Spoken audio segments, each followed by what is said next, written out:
No, no, no, no.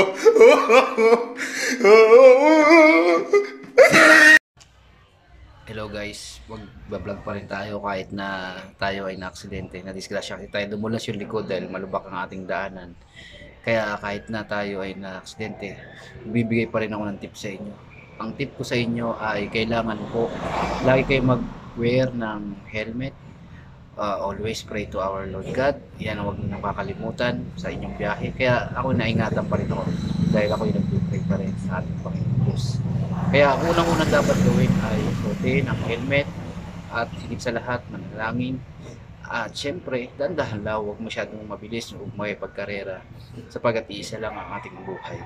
Kaya ito ay tip para sa mga kamotorista natin at sa lahat na nagmamaneho at huwag iinom kapag babiyahe tayo para lalong maingatan tayo. Hindi tayo, kahit manalangin ka, hindi tatalabang panalangin mo kung umiinom ka.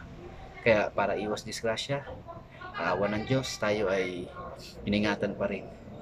Ito ay bahagi ng pagsubok. Salamat po sa mga followers ko. Sana magdami pang mag-subscribe. Thank you very much.